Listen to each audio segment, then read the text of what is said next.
Hi, everybody. Kent Martz here from Explore Scientific. Welcome to Wednesday's broadcast of Amazon Live. Thanks for joining us. Today, we're going to be talking about how to get started in amateur astronomy.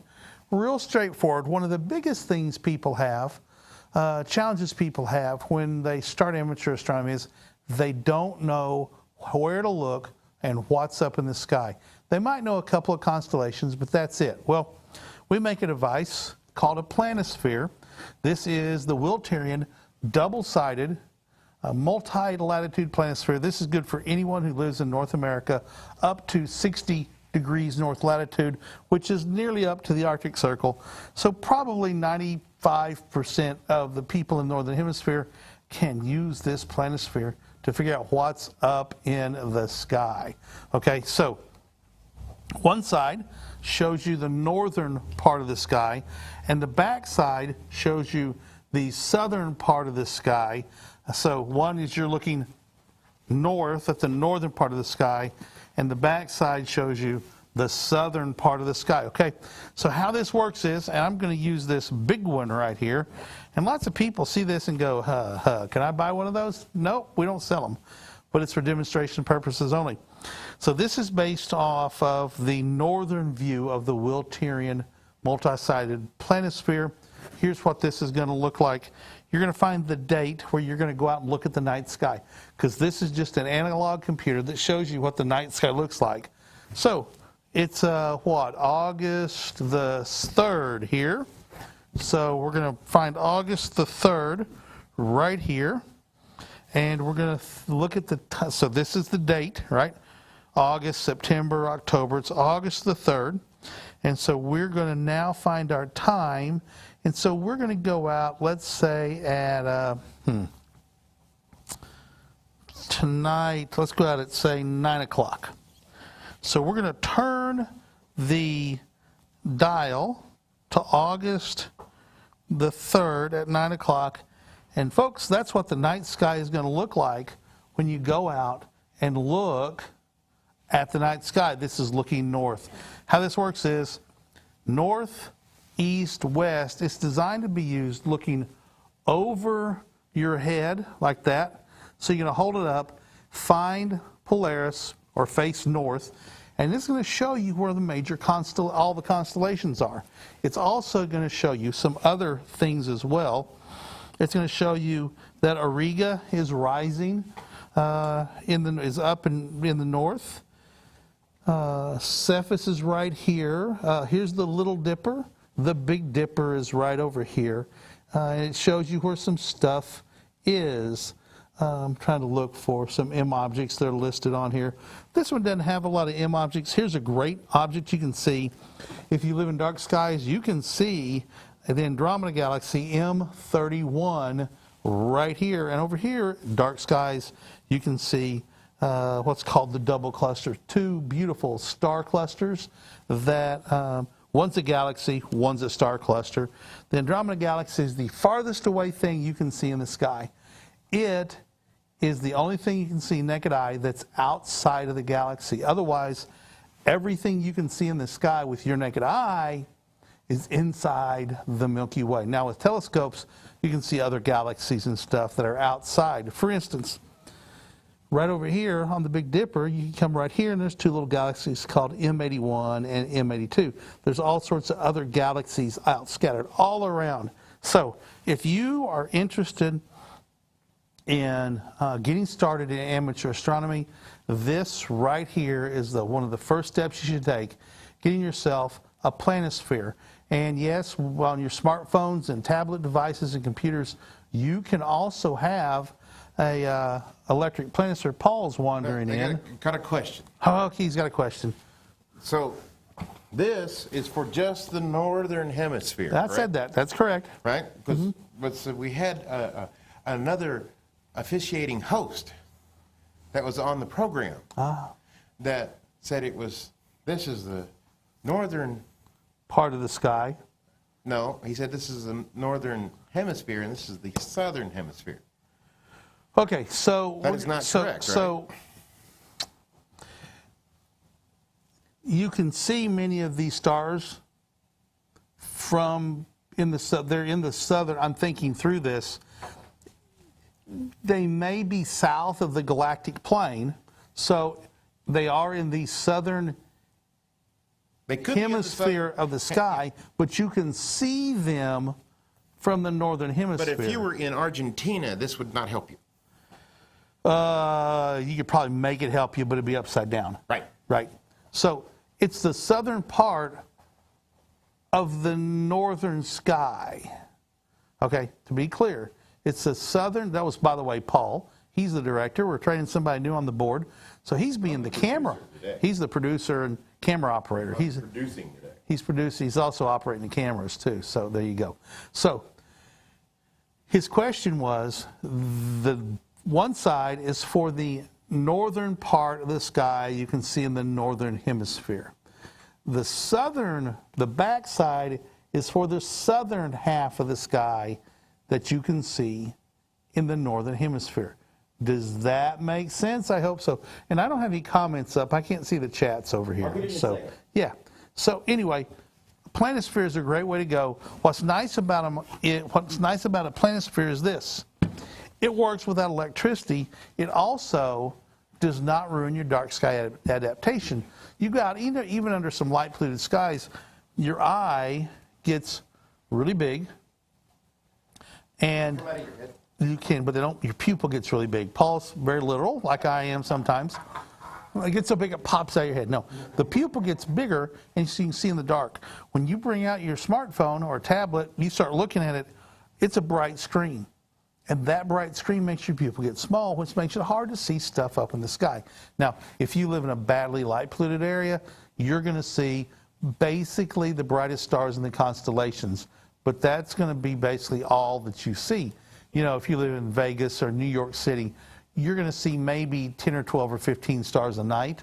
That's a challenge for people that live there. But a planisphere will tell you what those are.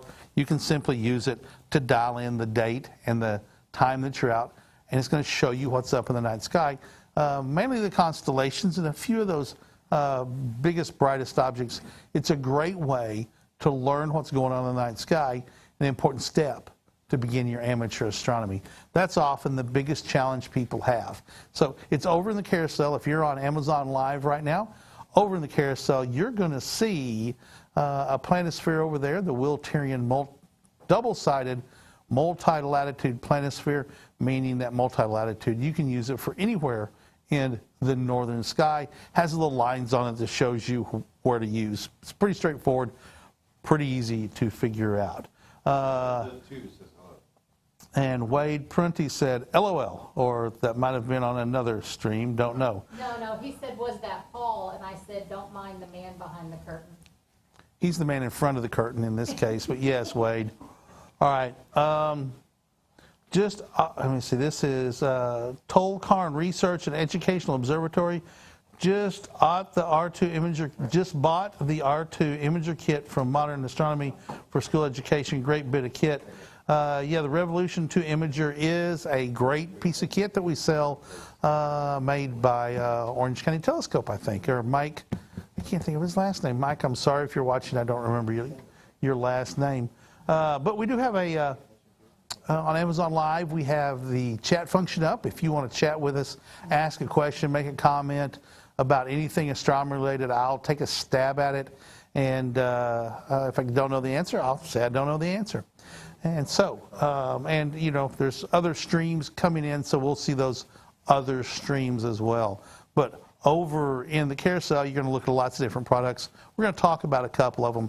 This is the planisphere, really inexpensive piece of kit. If you're wanting to get started learning the night sky, this is a fantastic way of doing it. So here next to me, you're going to need a camera reset. I have the... Actually, you can see the YouTube comments. It's the Amazon that you need. It's the First Light 102 millimeter, 600 millimeter focal length.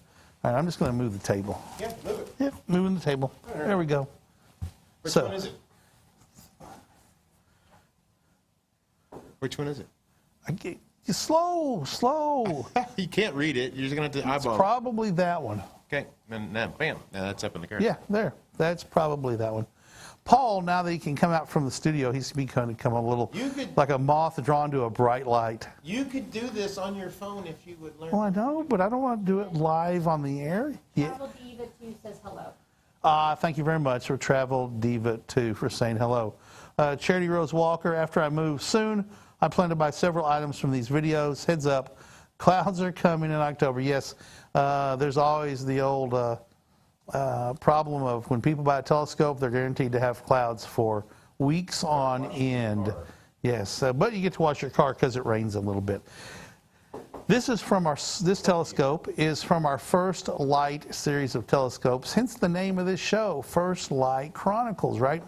This is a 102 millimeter, meaning it has 102 millimeters in diameter. And I'm going to pop off the dust cap here real quick. And if you notice, the dust cap has a little logo on it that says, don't look at the sun with a telescope. That's good advice, because if you do, you'll put your eye out. All right, so here we go. 102 millimeter telescope right here. Look down there and see if you can see that beautiful glass right there.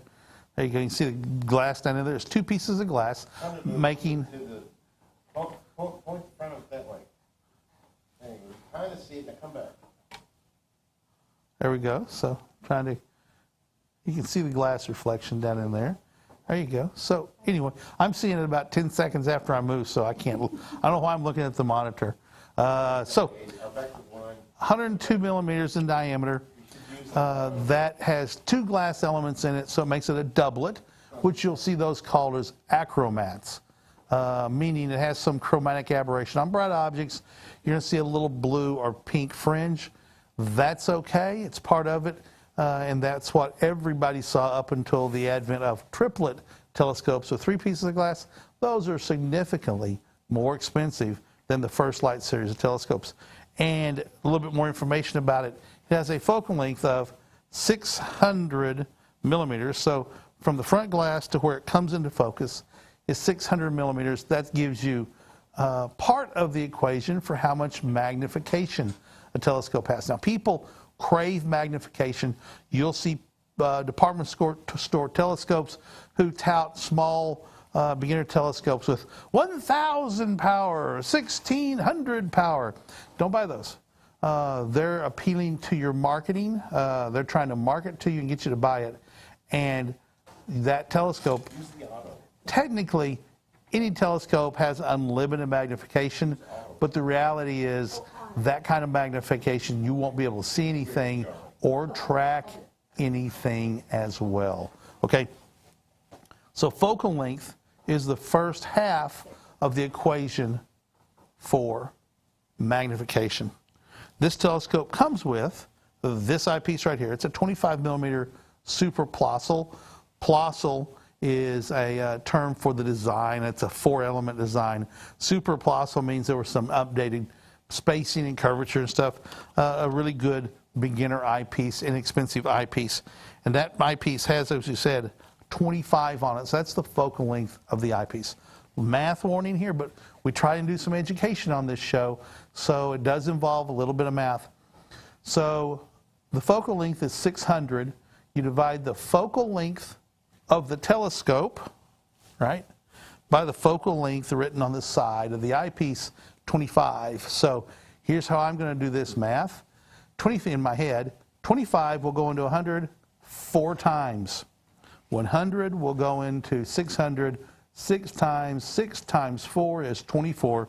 This eyepiece telescope combination yields a magnification of 24x, right?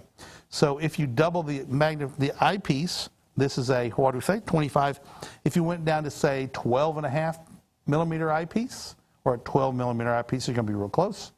It's going to double the power because it's the vision, okay? So it's going to double the power. So, Kent, yes? Paul says hello on Livestream. You can't On see the it Amazon. on the Amazon. Oh, okay. Hi, Paul. I'm giving Paul. you Amazon. Okay. I'm giving you the Amazon stream. I'm not getting the Amazon stream on my monitor, so they're having to relay to me. So this is going to give you 24 power. If you go to a 12.5 millimeter eyepiece, the eyepiece changed, the focal length didn't. Because you cut it in half, you're going to double the magnification. So you're going to go from 24 to 48 millimeters, or 24x. My nose is itching, probably because Paul's in here with nothing to do except bug me walking on the stage. But I haven't sneezed yet, so we're about 15 minutes in, so I'm probably going to sneeze here in a couple of minutes. So that was Paul with a very bad fake sneeze. So the telescope comes, as I said, with an eyepiece. It also comes with a red dot finder and this tripod. It's a very straightforward, very simple to use tripod. You simply move it left and right and up and down. Very easy, smooth to use. The most basic of tripods.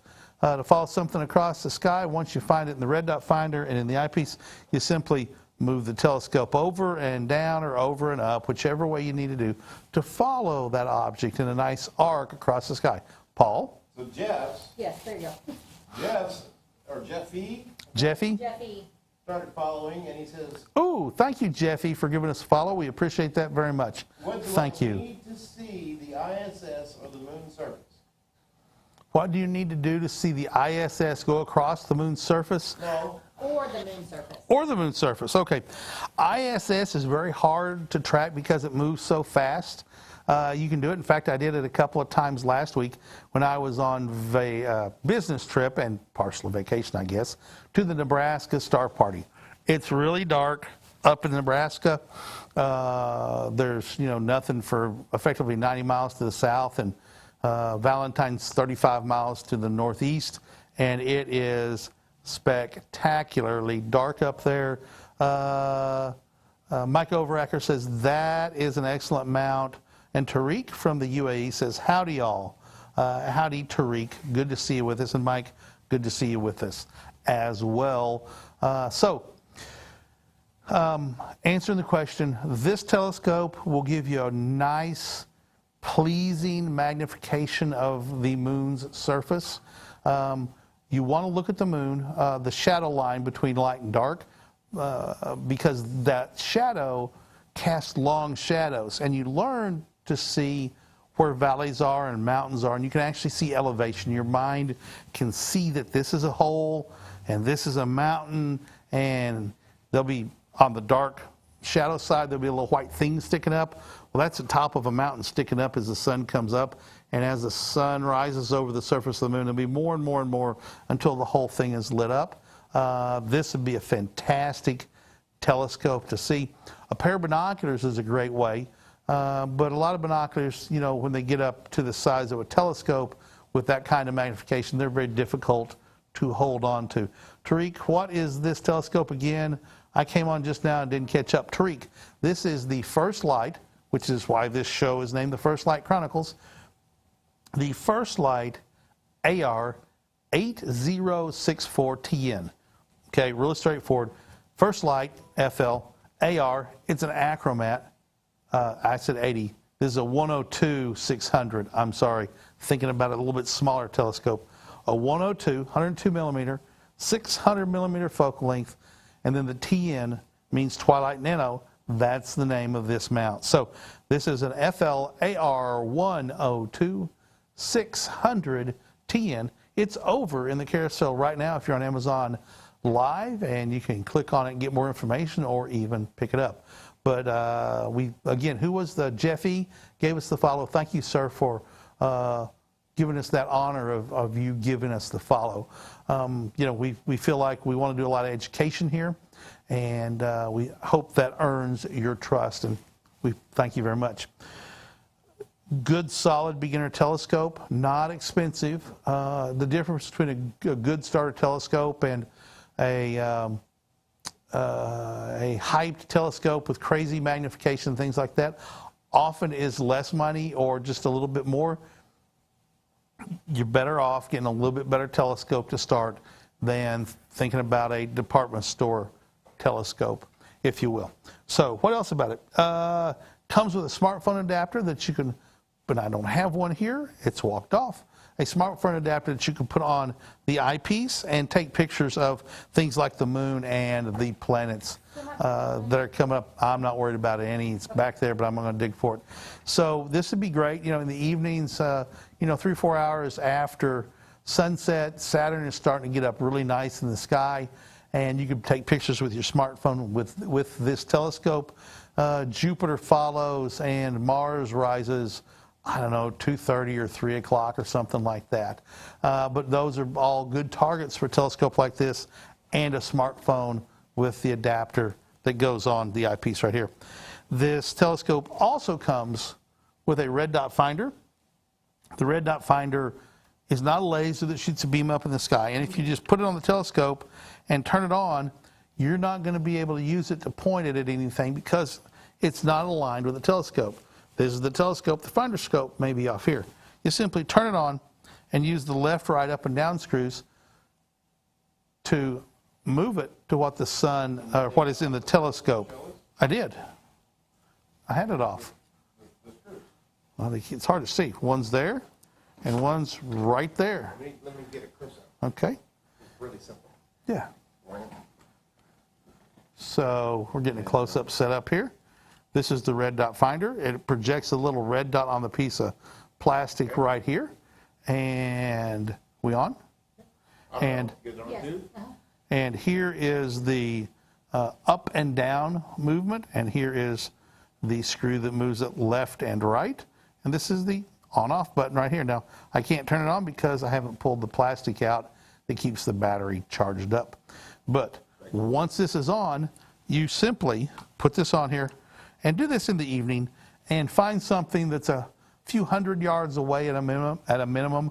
Miles is better than yards, and tens of miles is better than 1 or 2 miles. So the farther away you can find something, the better. Something on top of a mountain, something that's not moving, right? So you're going to move the telescope around and find that object in the telescope and get it centered up in the eyepiece and in focus.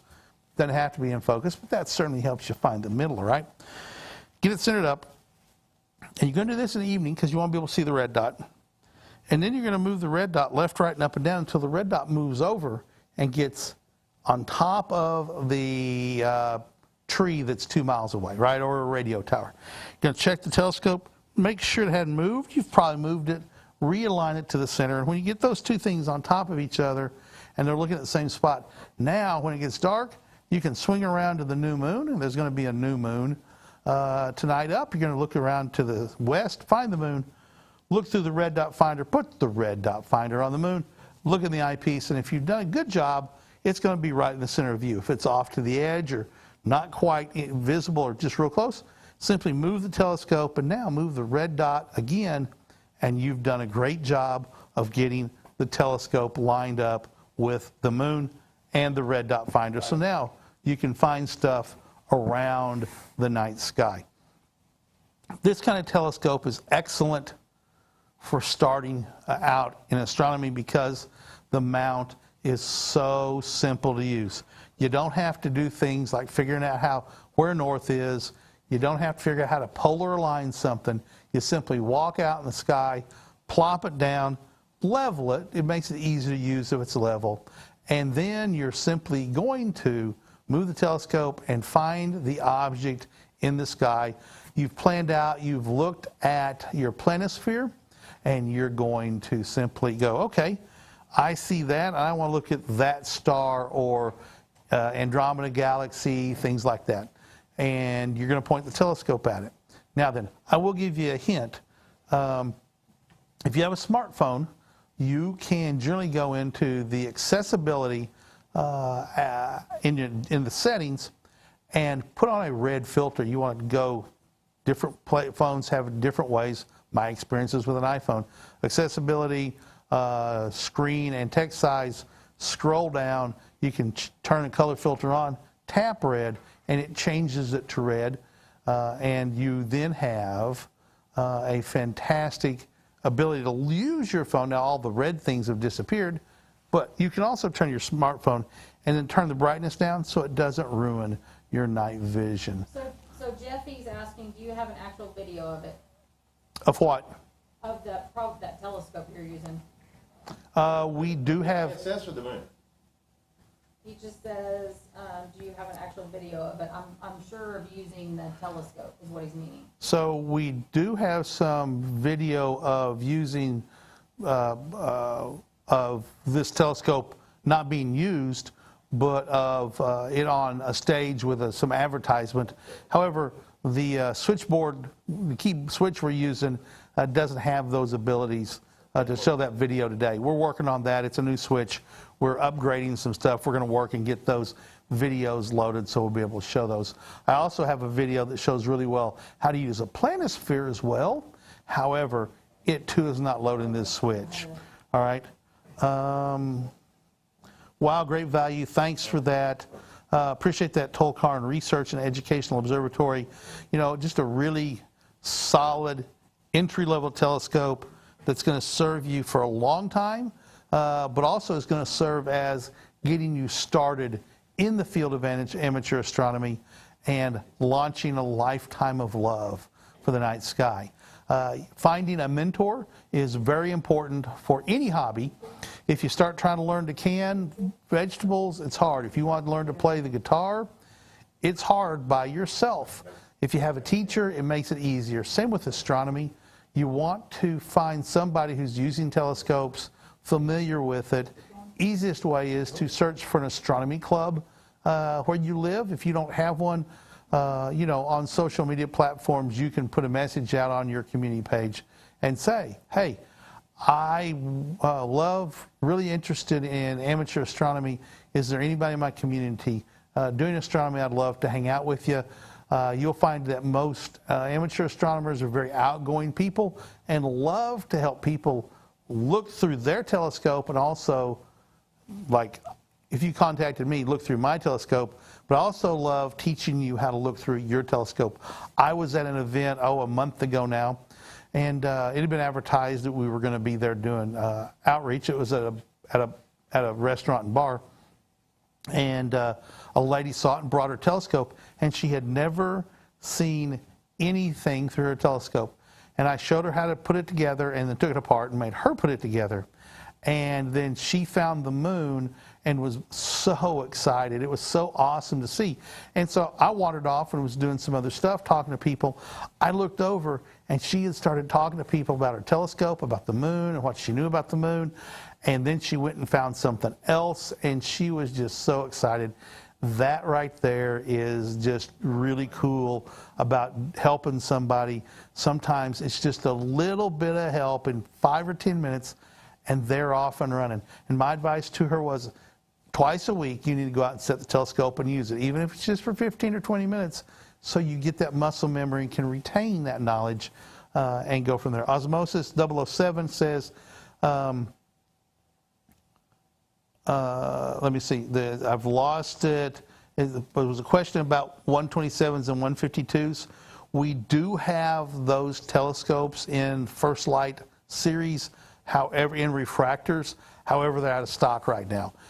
When COVID Christmas hit, we had a big run on telescopes like this in the First Light series and higher, and we sold basically everything we had. And it's taken a long time to come back into stock because our warehouse or our factory is not set up to build everything at the same time. They're set up to build some stuff and then build something else and something else. And before we run out, get back to that product, keep building it. Well, everything ran out and they're having to rebuild everything. I have the First Light Mac 127 Osmosis 007 says. We also do make a First Light Mac 100 millimeter Maxitov Cassegrain. I don't have one here. I will show the Maxitov Cassegrains on the show next week, okay? So next Wednesday, we'll be talking about Maxitov Cassegrain telescopes and how they differ from a refractor. So we make them in 100 millimeters, 127 millimeters, and 152 millimeters. They're really good for planetary use because they have such long focal lengths. There's all sorts of differences in telescopes, just like hammers. There's all sorts of hammers. There's tack hammers, framing hammers, roofing hammers, sledgehammers, pile drivers, splitting mauls. Each hammer has its own best thing. I've actually hammered in nails with a pipe wrench before and turned it into a hammer. Not the best tool, but it's the tool I had. Telescopes are the same way. The telescope you have is the one you have, so you want to go ahead and use it for what you have, and then learn to specialize a little bit, right? All right. Tariq, yes, Mike, so you're just telling me to to stick with the 80-200 and not go bigger if I can. Tariq, that advice is correct. People crave big telescopes. They think it's going to be better. The reality is, starting out with a small, low-power telescope is much, much easier to find success early, because in my view, finding success early, getting somebody to go out there and find some success early is the important part of keeping people in this hobby. If they can't find anything, if it's difficult to use, they can't do it. So I'm... Jefe, I can't see his name, so... Jeff''. Jefe? Jefe? Will there be a sale or Prime Day special prices come September? We have not talked about that, possibly, but haven't talked about that. Internally, you ask, and so that'll spark the conversation.